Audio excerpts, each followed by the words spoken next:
Well, I promised some wild things. Let's just jump into this third session. And we're going to talk about microcodes and metacodes. And we'll touch on extraterrestrial sources, and we'll finish with the ultimate code. So there is an area of cryptology that we haven't talked about. I won't go into it lengthily just to make you aware of it. And that's, it's sort of a field of cryptology. And that's where you're trying to find the language of a lost culture. And the Rosetta Stone being a classic example, which tied together hieroglyphics, Demotic and Greek, and trying to decipher hieroglyphics is this kind of pursuit. And also the Cliff of Behistun is another example. It's sort of a Rosetta Stone kind of thing on the famous Cliff of Behistun, which also tied together a number of the ancient languages. And so these are exciting things. If you're interested in this, I encourage you to get the literature. Some great adventurers with great minds unraveled this in the past. But the area that intrigues me particularly, and I think many of us, is this whole area of extraterrestrial communication. It surprised you to discover that that is a field of science, a field of inquiry. And the whole idea now, Project Ozma was one of these attempts to search for outer space. Are there civilizations out there? The one that intrigued me the most is SETI, Communication for Extraterrestrial Intelligence. There was a conference in 1971 but with the National Academy of Sciences, and they met 81 of the top scientists in Bucharest in Russia. And what was interesting about this very closed group where they explored the communication of extraterrestrial intelligence, and they're still doing other ones with SETI and so forth. You probably heard about it.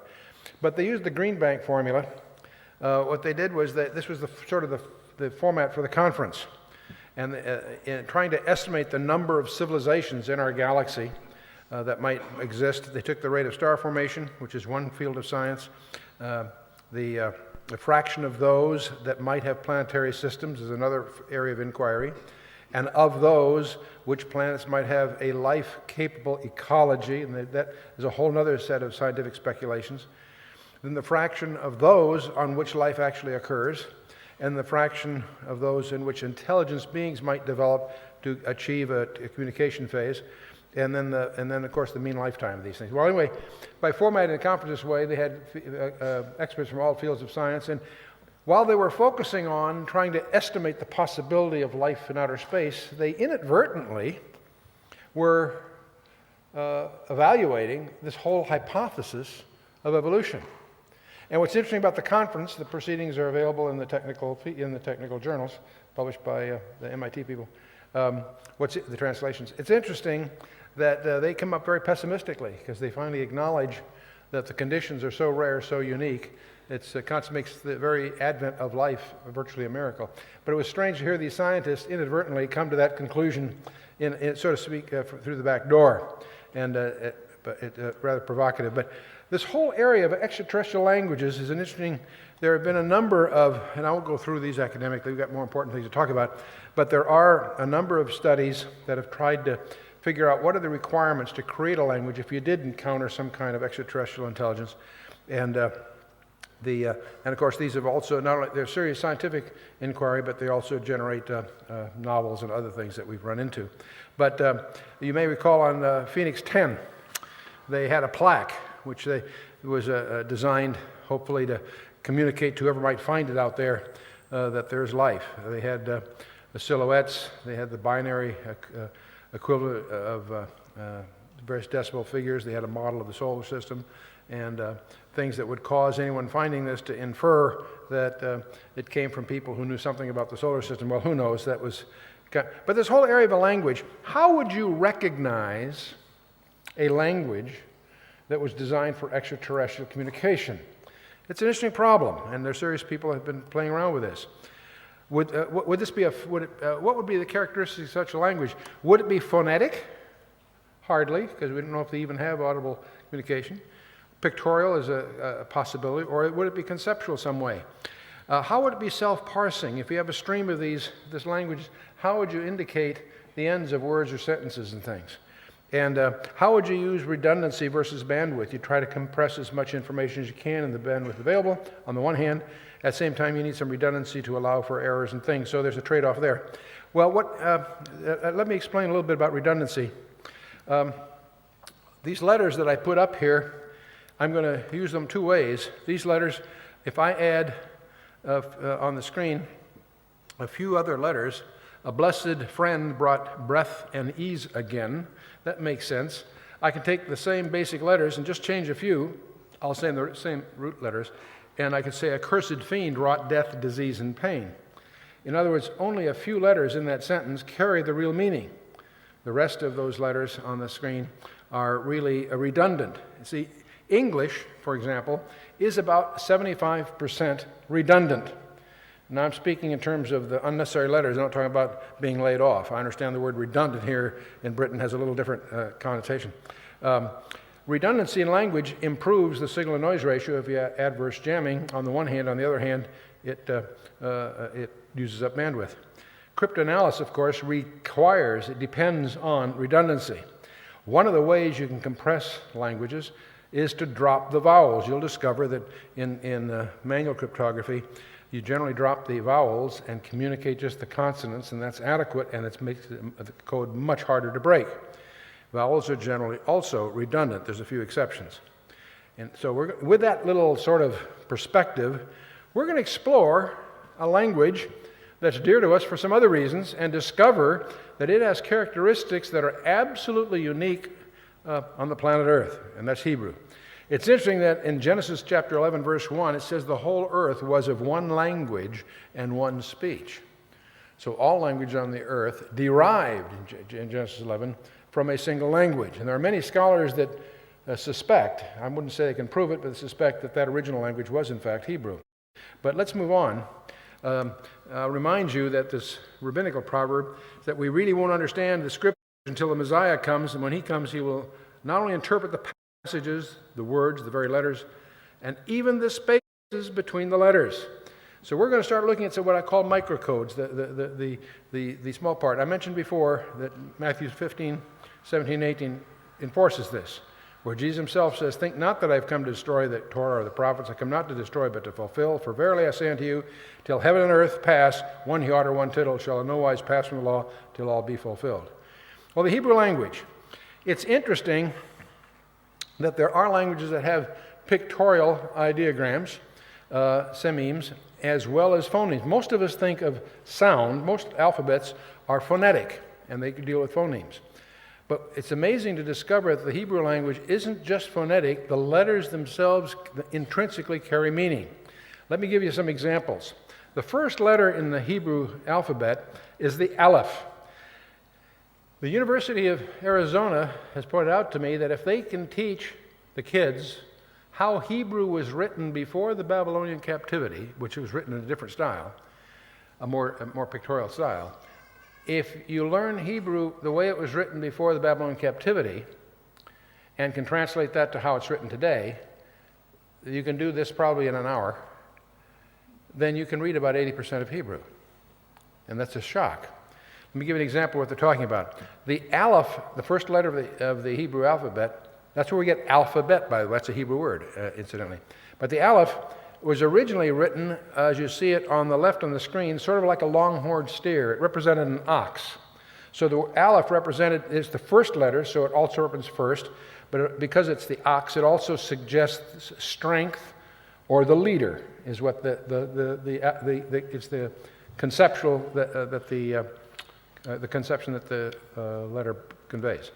The second letter in the Hebrew alphabet is the bet, and it is written on the right. You see the way it's written today. That's since Babylon. But in the early days, it was just written like a little line with a teepee on it, or a tent. It's a house. That bet turns through the centuries to become RB, if you will. But the Beth means house or family. That's where we get Bethlehem, the house of bread, or Bethel, the house of God, if you will. And so the Bet. Now, what's interesting, if you take the Aleph and the Bet together, you get the leader of the house. Remember, of course, it goes from right to left, backwards from our point of view. See, an Aleph and a Beth is the leader of the house. Who's the leader of the house? Father. This is the word for father. Abba, father. Abba's daddy, but Father. It's interesting, what I'm trying to get across is the letters not only are phonetic, the letters themselves carry meaning. And that's distinctive, that's unique. And let me give you another example. There's another letter called a he. It's just a breath. And it originally may have represented like a hands lifted up or an open window. It's all speculation, but it's a he, it's a breath. And it means either behold or revealed, or also means wind or spirit. When you put a he in the middle of a word, it typically represents the essence of whatever that word meant otherwise. And so if you take the aleph and the bet and put a he in the middle of it, the aleph and the bet was the Father. The he means the essence of the Father. And that, of course, is the word for love, ahab. And it's in other words, the essence of our Father is love. You begin to see how the letters themselves start to unfold the meaning, not just the pronunciation of the word. Now, you may recall in Genesis 17 that Abram and Sarai had their names changed. And all that's changed is a he is placed in them, which of course is the breath of the Holy Spirit. And so Abraham becomes Abraham, and Sarah has the H on it. Now, the other thing about Hebrew that's provocative from a scientific point of view, there are 5 letters in their 22-letter alphabet. There's 5 additional letters that are different if they are the last letter of the word. They're written differently, which, and realize the ancient language, they call it scriptura continua, they didn't have spaces between the words. If you read the ancient languages, they're typically a stream of letters. And one of your problems is how do you parse it? You do it just by inference in most cases, but in the Hebrew it's self-parsing. So if some imaginary foreigner received Hebrew but had adequate computer skills, they would find the language would ultimately be self-parsing. Now, so the Hebrew language is ideograms and phonemes together. It's self-parsing. The vowels are inferred. The Hebrews, the vowels are inferred. The modern Hebrew has little marks above and below the letters, which are clues as to how it's pronounced. But originally that wasn't that way. They were just inferred. Hebrew language maximizes the available bandwidth. One of the things you'll notice if you pick up an interlinear, where it has Hebrew with the translation, you'll see just a few Hebrew letters and whole words or phrases in the English. It's much, much more compressed, and it maximizes the available bandwidth. So, interestingly enough, if I look at the languages available on planet Earth, the one that lends itself most suitably to the kind of interterrestrial kind of things we're talking about, Hebrew would be the choice. But one of the other things that comes up as you start talking about these things is the Bible inerrant. You know, we're taught that. We know that from being properly taught, and yet many people have a real problem with that. I can remember when I was in high school, I had a friend who was the son of a Unitarian minister, so he knew his Bible, but they didn't take it seriously like us fundamentalists did. He used to kid me all the time. He says, "Chuck, you believe the Bible's inerrant, don't you?" "Well, yeah, that's what I was taught." He says, "Well, what about 1 Kings 7:23? And of course, in 1 Kings 7:23, we have an interesting description of an object. This is where Solomon is preparing his temple, and in the temple there is this, what the King James calls the molten sea. Molten means it's cast, and the sea, it's a laver. It's a huge wash bowl that the priests would do their ceremonial bathing in. And it is said to be 10 cubits in diameter and 5 cubits deep. A cubit, we'll assume here, for convenience purposes, about an 18-inch dimension from the elbow to the fingertip. And so the problem is that it's described as 10 cubits in diameter and 30 cubits in circumference. And everyone knows that, every school kid knows that the circumference of a circle is not 3 times the diameter.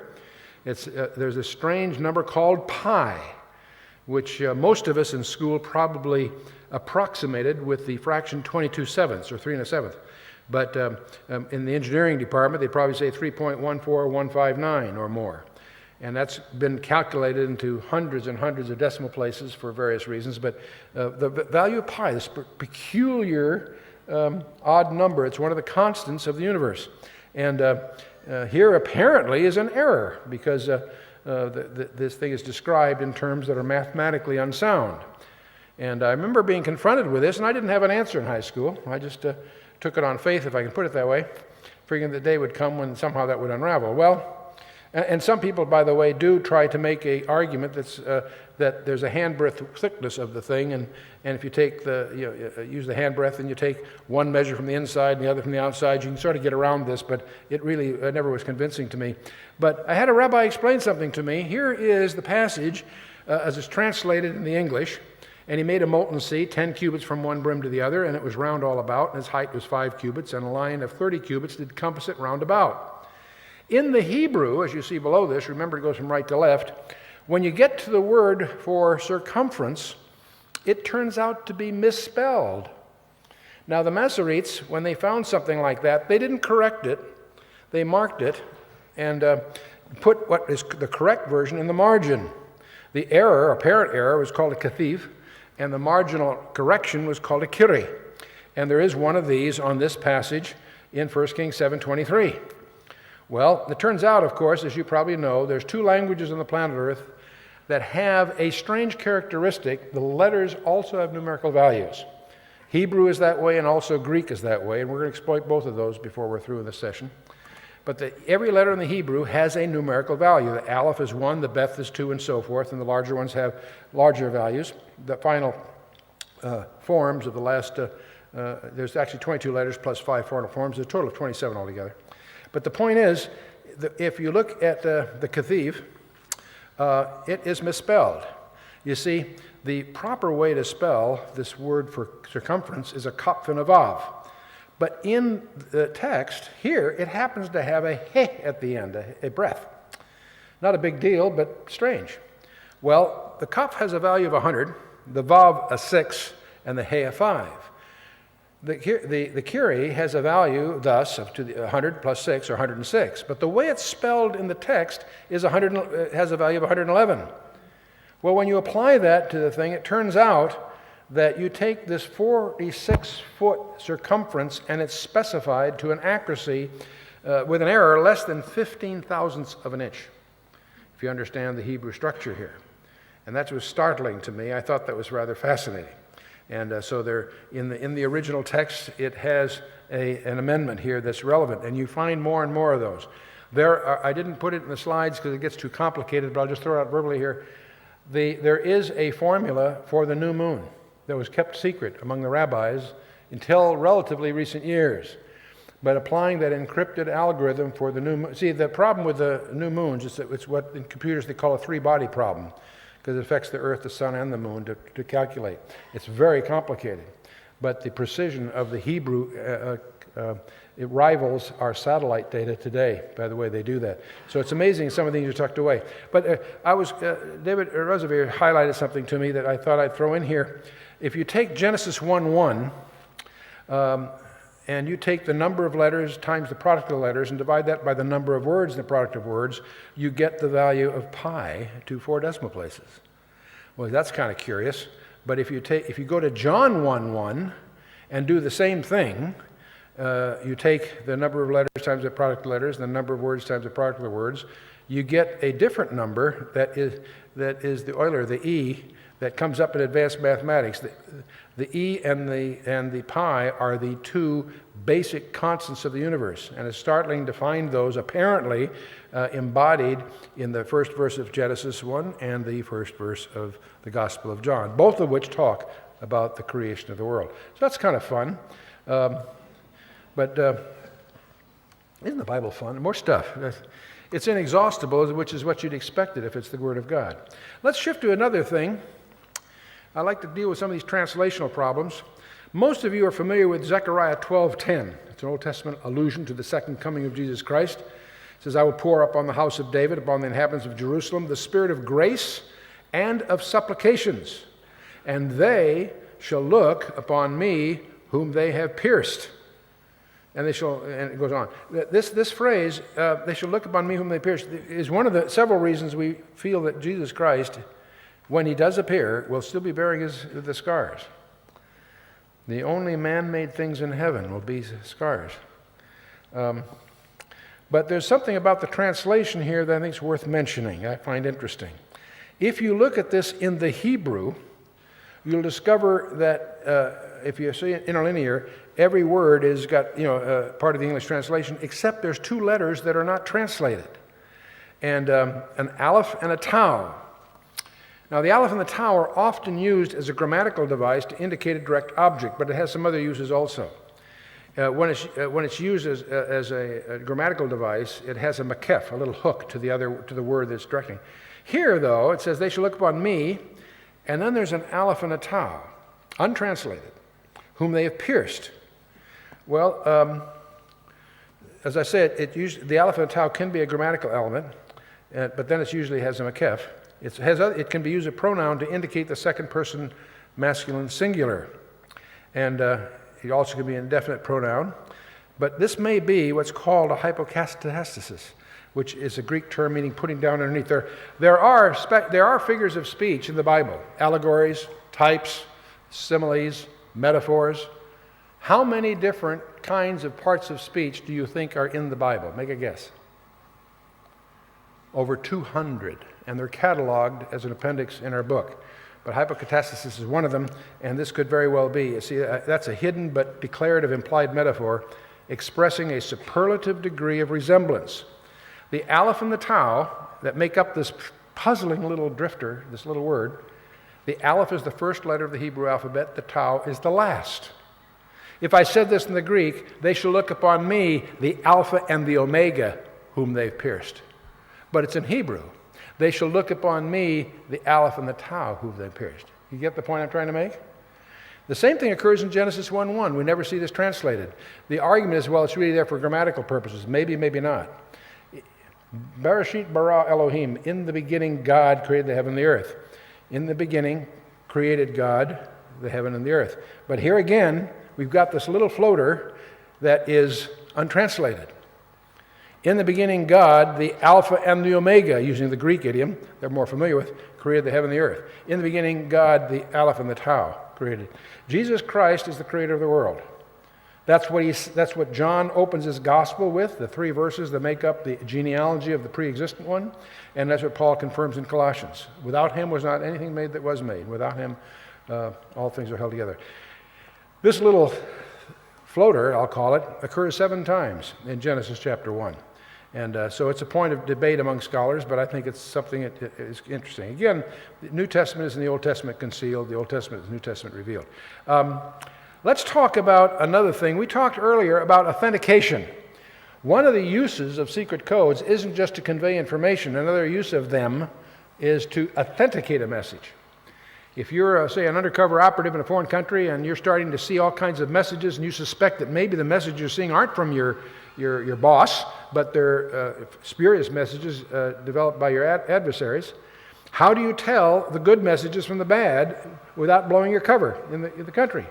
What you've got to do is look for properties that only your source would know about, or clues that he would take advantage of stuff that your adversaries don't know about. Well, let's take a look at what's called the heptadic structure of Scripture. Imagine, you all have notepads there. Imagine, you can do this, I won't do this literally, but I want you to imagine me giving you an assignment. I would like you to draft, from fiction, doesn't have to be a real one, a genealogy. How many could, with a scrap of paper, draft an imaginary genealogy of a family? How many could do that? Well, you could. Sure, everybody could. Okay, but I'm going to give you a few rules. First of all, I would like, when you're through, the number of words that you end up with to be a multiple of 7 exactly. What I mean by that is, if you count up the words you've used, divide by 7, there's no remainder. So either it's 7 or 14 or 21, 20, and so on. You get the idea. How many can still do that? You could sure fudge that, couldn't you? Okay. Except I got another rule I'd like to add. I like the number of letters that you end up using to also be divisible by 7 exactly. Well, now that's a little trickier. You see, if the results of what you're doing are random, you've got 6 chances of losing and 1 of winning. Every rule of 7 like this, there's 6 cases that won't fit. There's only 1 that does. If you got 2 rules, you now have 7 squared. You got 48 chances of missing and 1 of winning. You follow what I'm saying? Okay, well, if I want the number of vowels and number of consonants also to be divisible by 7. But I'm not through yet. I'd like the number of words that begin with a vowel to be divisible by 7 exactly. I'd like the number of words that begin with a consonant to be divisible by 7. I'd like the number of words that occur more than once to be divisible by 7, and those that occur in more than one form divisible by 7, and occur only in one form divisible by 7. In each case, of course, when I say divisible by 7, it means 7 with no remainder. I'm still not through. I want the number of nouns that shall be divisible by 7. Only 7 words will not be nouns, and the number of names shall be divisible by 7. How many are still playing? I've discouraged you, I think, haven't I? Well, only 7 other kinds of nouns be permitted. The number of male names divisible by 7, the number of generations. And what you probably guessed is what I'm describing here are the first 11 verses of the Gospel of Matthew, which is the genealogy of Jesus Christ. And it's in Greek, not English. In English, you can fudge a little bit. It's softer. You can play games. In Greek, every verb has to fit 5 conditions. It's a very rigid, tight, probably the most precise language on the planet Earth in terms of mathematical precision. So playing these games is tough in Greek. But this is the genealogy of Jesus Christ. And you get the idea here that this was designed. This wasn't accidental.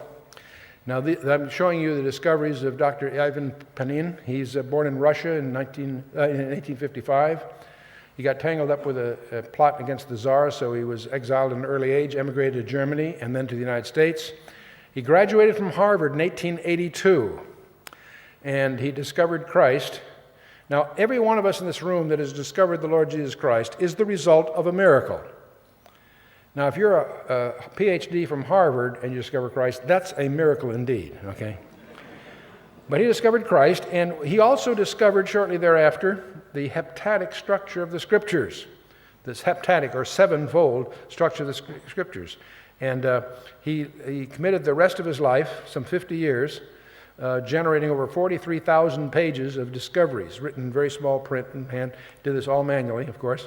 And he went to the Lord on October 30th of 42. But one of the things I want to share with you, in your Bible, you have, of course, the Gospel of Mark. If you look at the 16th chapter of Mark, the last chapter of Mark, you'll notice that there's probably a footnote that suggests the possibility that the last 12 verses really weren't there originally, that they were added later. That how many? It gives me a feeling. How many have a footnote to that rough effect? Okay, that's over half of you. Okay. Well, the reason that's there is because there are a couple of texts that are from Alexandria, the Alexandrian codices. They happen to be the oldest complete texts, and they 3rd, 4th century kind of texts. And some people regard them, because it would seem to be the oldest, that they're most authoritative. That's one possibility. It might be that these verses were added later, or these verses may have been expurgated in that text. And there are ways to get at this. Were these really added later, or were they expurgated? Alexandria was the hotbed of the Gnostics. I might point out to you that these codices are 4th century, and yet these verses are quoted in the 2nd century by Irenaeus, Hippolytus, and this is several hundred years before the Alexandrian codices. So I can shred the idea that these verses were added later from history. But I want to set that aside and show you something else that I think is interesting. There is a security system that has been working for you for more than 1,000 years. Hasn't rusted, won't wear out. Let me show you how it works. The last 12 verses of Mark are a subject of focus. How many words are involved in the Greek? We're using the Westcott and Hort text here. There are 175 words involved in the Greek. By the way, that's a multiple of 7 exactly. 7 times 25. Well, that's curious. The vocabulary in those last 12 verses involved 98 words. That's a multiple of 7 exactly. The letters in the last 12 verses of Mark are 553. That's a multiple of 7 exactly. Are you getting the feeling here something's going on? Now, the number of vowels are 294. That's a multiple of 7 exactly. The consonants, 259. That's a multiple of 7 exactly. Let's go back to this vocabulary. The vocabulary, I said, was 98 words. 84 of those are found earlier in Mark. That's a multiple of 7 exactly. Those that are used only here are a multiple of 7 exactly. Those that are used in the Lord's address, which is a portion of that 12 verses, is 42. That's a multiple of 7 exactly. There are 56 that are not part of his normal vocabulary. Now, what I've given you here are some rules. Now, if I give you a rule, one of these constraints, as a mathematician would call it, For every one of those, there's 6, if it's random, if this is a random process, there are 6 chances of losing and 1 of winning. If I have 2 rules, that's 7 times 7, so I have 1 chance in 49 of getting it right. The rest would be, losers, so to speak. If I have 3 rules, that's 7 cubed. So there's 1 chance in 343 of that feature being there as a result of random chance. Do you follow what I'm saying? The more unlikely it is to be a process of random chance, the more it argues that it's there deliberately somehow. And if I have 4 of these rules, that's 7 to the 4th. So if I have 4 rules, there's 1 chance in 2,401 of this being by random chance. Well, I've given you 9 rules so far. And applying this logic, that would imply that there's 1 chance in 40 million that this characteristic we're observing is by accident. It obviously is deliberate. Now, would you like to try this? Let's assume you say, gee, I'd like to try this. We won't put Greek on you, do it in English. We'll let you work 8 hours a day, 40 hours a week, 50 weeks a year, give you 2 weeks off for vacation. That's 2,000 man-hours a year, person-hours a year, excuse me, girls. And that in 10 minutes, that's 120,000 minutes per year. You've got to try, apparently, about 7 to the 9th chances, or 40 million attempts. Well, if you can do an average of 1 draft of those 12 verses once in every 10 minutes, you can knock this off in about 3,362 years. Anyone want to try? It gets worse. These are the last 12 verses of Mark, and I won't go through it in detail except to point out that the first 2 verses are the appearance to Mary. Then there's a chunk of verses from 11 to 18, 7 verses that are subsequent appearances, and then there's 2 verses that wrap up the whole gospel. So that's the way it's organized. Another way of cutting it would be the first 5 verses are simple narrative. Then the next 4 verses are Christ's discourse, and then, of course, the last 2 verses concluding it. When we note with that in mind, I mentioned there's 175 words, multiple of 7 exactly. There are 56 words in the address to the Lord, that's a multiple of 7. The rest of the passage is 119, a multiple of 7. Verses 9 to 11, which is a chunk of that, is a multiple of 7. And I won't go through each one. Each one of these natural divisions of the narrative involve a number of words that are multiple of 7 precisely. But it goes on. Greek, like the Hebrew, also has numerical values for each of the letters. That means that any word has a numerical value as well as the letters. And this is called gematria. If you take the 12 verses of Mark and add up the numerical value of all the letters involved, that number also ends up being a multiple of 7 exactly. Strange. That's tough to simulate, by the way. And again, if I take these verse divisions, we find the geometrical value is also the first word, last word, so forth, are all multiples of 7 exactly. I talked about vocabulary, 98 words, which is multiple of 7, not before in Mark, found later in the New Testament. They occur 35 times, multiple of 7. Their numerical value is also a multiple of 7, and so on. It goes on like this. And I'll spare you the long version, except just to highlight a couple of interesting ones here. There is a word for deadly in the Greek that's not found elsewhere in the New Testament, only here in the New Testament. It has a numerical value of 581. That's a multiple of 7 exactly. It's preceded in the vocabulary by a multiple of 7 exactly and follows. Well, I've given you 34 rules or characteristics or constraints. And that turns out to be a very, very big number. Very big number. It turns out that you need about 5 times 10 to the 28th tries if you did this by just brute force or trying it in a straightforward fashion. There are about 3 times 10 to the 7th seconds in a year. Now, to try this in your excuse me, in your imagination, you're going to try and do this yourself. I will give you a computer. I'm going to give you a supercomputer that will do 400 million tries per second. Every second it'll do a complete draft and test it against these rules. It'll do 400 million of those per second. Well, at 4 times 10 to the 8th tries per second, that would take about 4.3 million computer years. In other words, if I gave you 1 million supercomputers, it would take you 4.3 million years to pull this off. Anyone want to try? Well, let me rephrase the question. Does anyone think that some scribe did this by hand? I don't think so. And I only gave you 34 rules. Dr. Panin has identified 75 for this passage. So I think that's kind of fun. See, this is one of the reasons we recognize there's a comprehensive design. Let me give you another one. The New Testament consists of 27 books, right? Each book has a first word and a last word. If you take the terminating words of each of the books of the New Testament, there's 27 books times 2, first and last, you get 54 words. The total vocabulary of these words is 28 different words. That's a multiple of 7 exactly. Really? I wonder how that was engineered. Did all the writers conspire to design their manuscripts to meet this? I don't think so. The Gospels alone are a multiple of 7. The total geometrical value, again, is a multiple of 7 exactly. The value of the shortest word in the New Testament is 1 letter, has a value of 70. It's a multiple of 7 exactly. Here's the one I like best.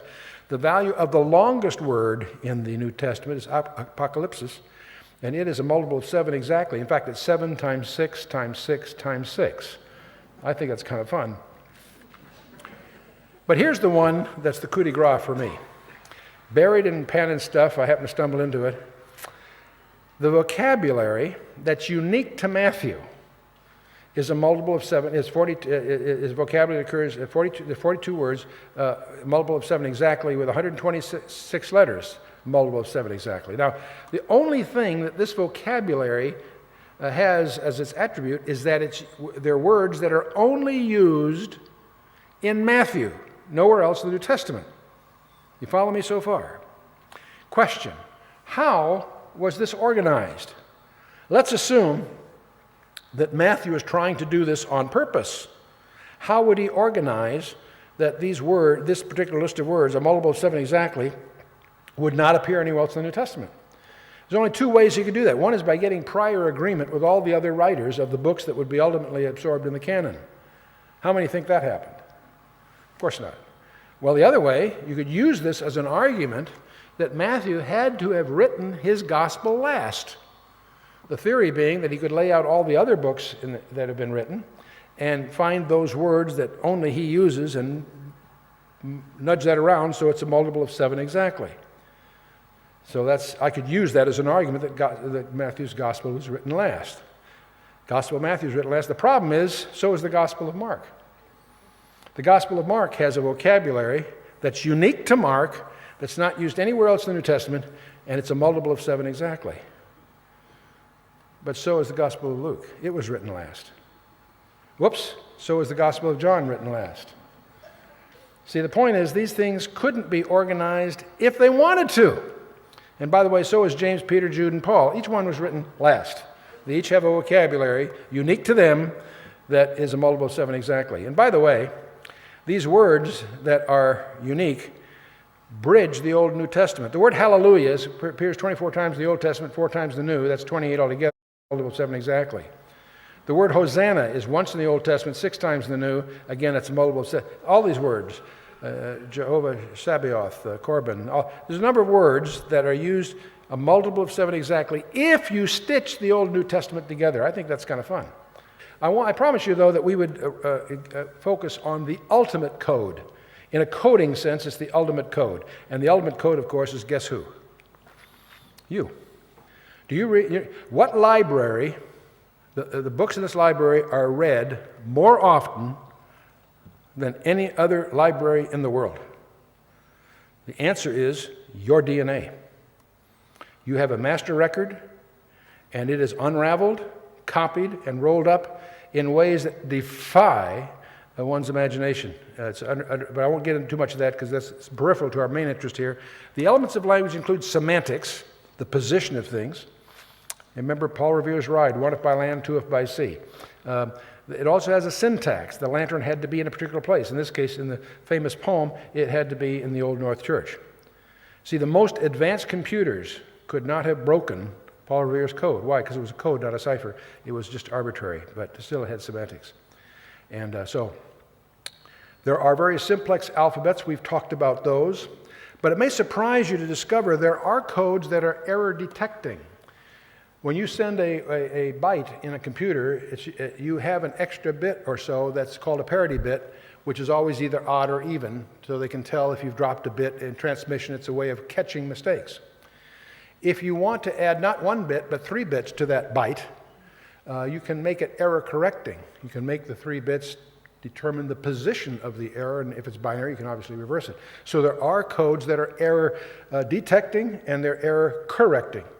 The FSU-27, I remember, was a strange machine. You could take a card and pull it out while it was running, and it would continue going because the logic and the thing was designed around error correcting coding. Yes, you had 11 bits per byte, not 7, but when you're dealing with ultra reliability, it's worth the payoff in some cases. So there are also codes that will modify themselves. They're adaptive coding. They'll adapt to syntax and so forth. I'm not here to explore those codes except to point out one of the most advanced codes known to man is in our DNA. What people overlook about your DNA is a 3 out of 4 error-correcting, self-replicating code. And there's probably not one engineer in 1,000 that would know how to even go about designing one of those. And yet, of course, we're taught that it all happened by chance. You and I are just random results of randomness. You know, it's amazing. We found the most insulting God to invent. You know, the ancient pagans they attributed their creation to gods of stone or iron or wood, whatever. We've found a more insulting God of all. We attribute it all to randomness. God wasn't even necessary. God is offended by not being worshipped or putting our worship to these false gods.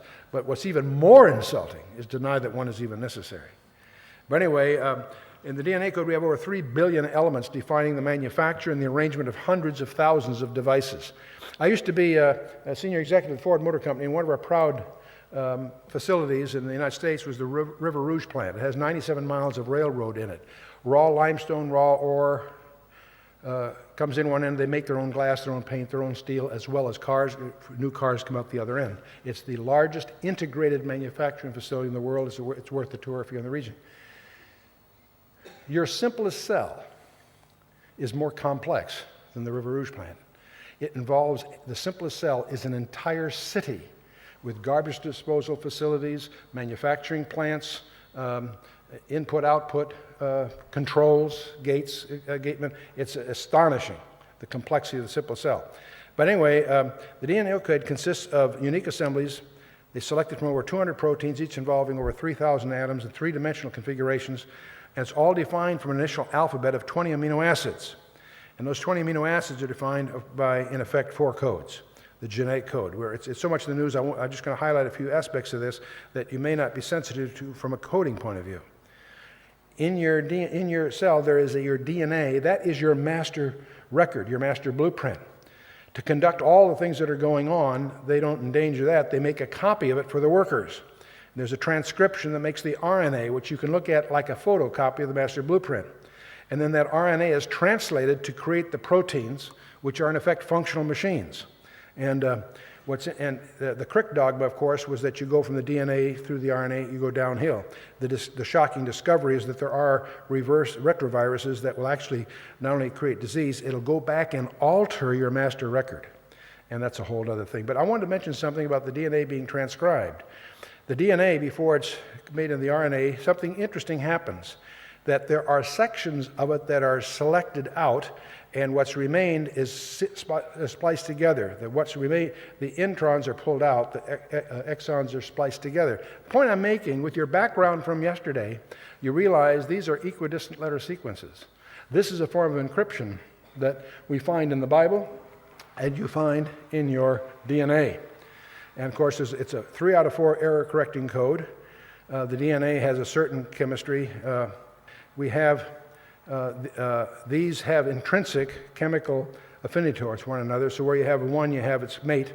And this kind of coding scheme allows you to split it, and it will find its mates. It's an intrinsically self-replicating code. It'll copy itself without error. And that itself is an interesting design feature. It's intrinsically self-replicating. What's interesting about the coding structure, these 3 out of 4 codes will specify any of the 20 amino acids that you're going to need for the proteins, plus leave some over for punctuation. You have start controls, stop controls, that kind of thing. So you have an alphabet designed here that is operative.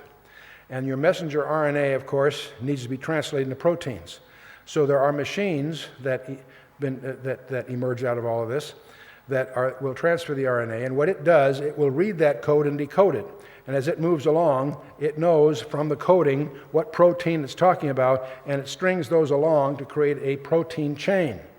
And that protein chain has characteristics that will cause it to form a three-dimensional machine. And the actual chemical equations are not critical here, except to notice that they're unified in terms of the way they connect to one another.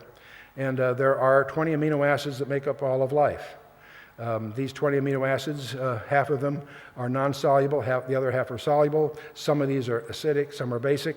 But because of these characteristics, being polar and nonpolar, they will, when put in a chain, adopt a unique three-dimensional configuration to become the machine that is required. And so this is all the negatively groups charged with the positive and the hydrophobic are some attack in the center, some outside. I won't get that here, other than to say the final stable 3D shape is the minimum energy configuration that's dictated by the specific sequence that the DNA has specified. So you go from these complex specifications into a error-correcting mechanism to produce several 100,000 different types of machines and other functions.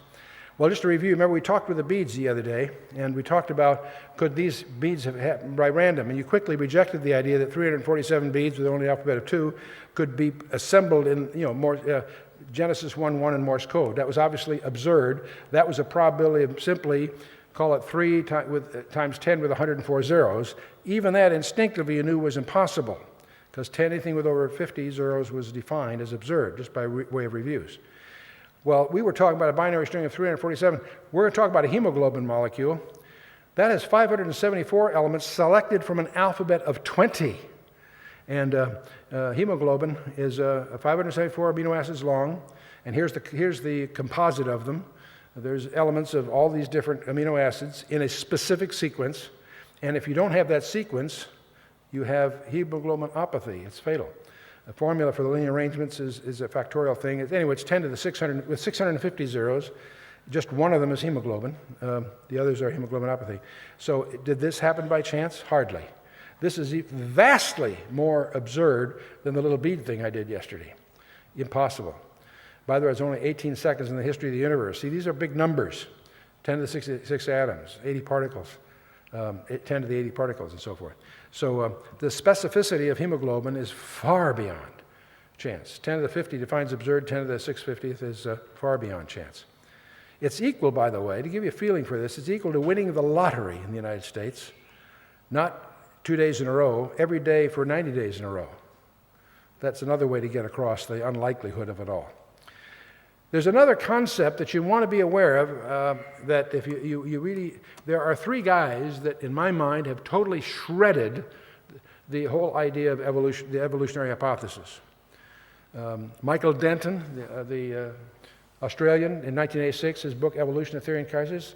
He's not a Christian artist, he's just a scientist, but he points out all the problems that modern science, that evolution is no longer viable for modern science.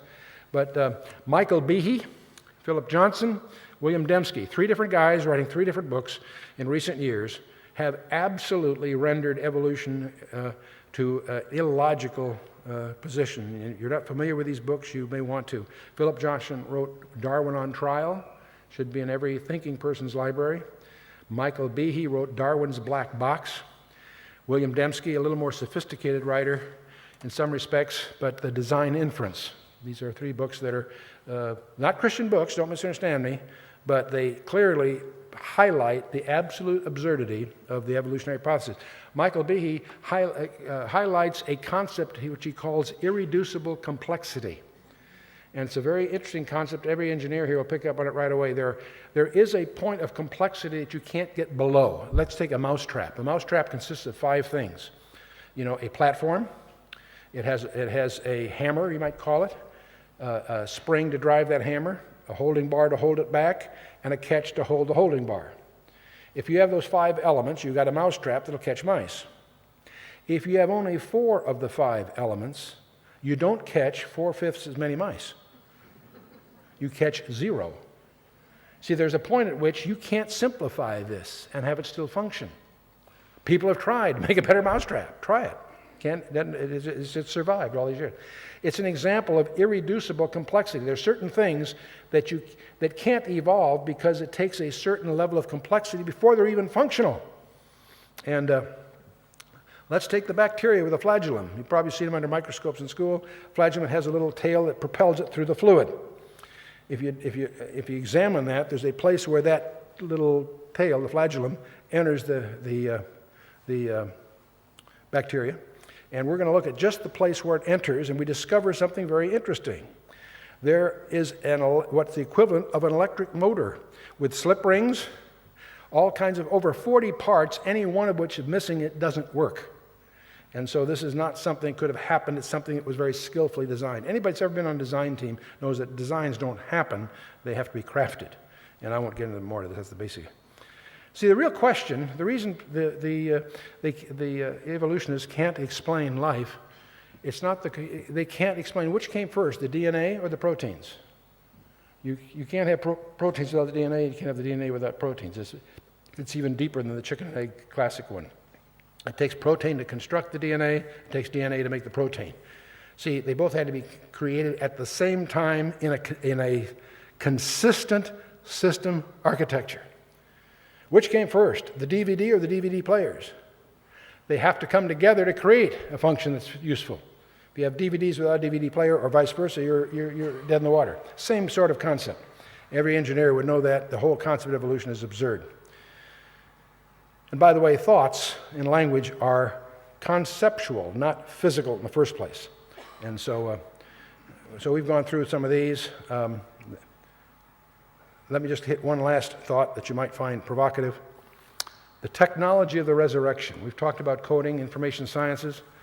People often ask, do you guys believe in the resurrection? What happens to the guy that's been eaten by a cannibal? How does he get resurrected? Or what about the bodies that are at sea that get totally decomposed? Or, they have all these problems with what's the technology of the resurrection?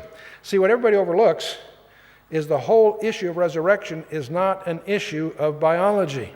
It's an issue of information. See, all atoms are fungible material. If you have a hydrocarbon chemistry, you've got carbon atoms, hydrogen atoms, whatever. We have a hydrocarbon kind of chemistry. Carbon atoms and hydrogen atoms are fungible building blocks. Getting the atoms to put together molecules ain't the problem. The problem is the design. All that is required for you to be resurrected is information. All God needs is your DNA and maybe a little bit more. And this is dramatized in a piece of fiction recently called Jurassic Park. Michael Crichton took some technology and made a very entertaining novel out of it, made into several movies actually. But the basic idea is very simple. By capturing the DNA of a dinosaur from a mosquito that's been captured in amber, the idea was you get the DNA, and from that DNA you could replicate the creature. And that was what led, of course, to the plot. But with the underlying technology, there's very, very provocative. All you needed to recreate those creatures, it would seem, at least in concept, is the DNA of the original creature. And so that puts a whole different complexion on this. And Frank Tipler wrote a book, The Physics of Immortality.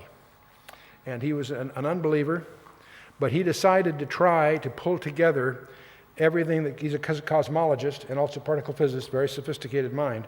And he wanted to take everything we think we know about the Big Bang and the beginning of cosmology, as is commonly rendered, and everything we think we know about the ultimate heat death of the universe. Not only is there a mystery of how it began, there's also a mystery how it's going to end, presumably, because everybody knows it's winding down. There's an ultimate time when temperatures are uniform and there's no more work can be done. So we're in this parenthesis. And so he wanted to try to tie all this together in a composite theory. And as he pursued that project, he came to some real shocking conclusions. Just from the laws of physics, as they're understood, he came to the conclusion that God exists. Now, you may laugh and say, gee, good luck to Tracy. I mean, what's new? No, to understand where he was coming from. But the second conclusion he came to was rather provocative. He came to the conclusion that all life was destined for resurrection. And he did that from the laws of physics, in effect. And that's very, very interesting. See, many people don't realize that all people are destined for resurrection. And you see, my real problem in this conference, not just because of the lighting, is that I can't see you. I can only see your temporary residences. Now, I have a computer up here. If you knew everything there is to know about this hardware, every circuit, every microchip, every element of the hardware, could you tell me anything about its behavior? Not really, because that hardware is simply the residence of software that's running. The software can be in a diskette, of course. Now, if I take that diskette, a blank diskette, and put it on a postal scale, it weighs about 7/10 of an ounce. If I spend hundreds of dollars, hundreds of pounds, and load that diskette with over 1 million bytes of software, what will it weigh? 7/10 of an ounce. See, software has no mass. In fact, we can even, it's like a light switch. It's on or off. It doesn't change the weight of the switch. It's just positional information. Same thing with the software that's on the diskette. And so, in fact, I can send that software through the airwaves. It has no mass, which means if it has no mass, it has no time. Now, the real you, I can't see. I can only see the temporary residence you're in. Now, some of our residences have a little too much mass. That's a whole different thing. But the real you, I can see. The real you is software, not hardware. Call it soul, spirit, give it what vocabulary you like. The real you is software, not hardware. The real you has no time dimension. The real you is eternal, whether you like it or not. The dilemma is, where are you going to spend it? Are you going to spend it in the presence of God? Are you qualified to be perfect, to be in His presence? Or will you be denied His presence? You see, you're in this little parenthesis that some people call a boot camp for eternity. And so this time we spent exploring the coding and the information sciences, I hope, was well spent. I hope you find that provocative.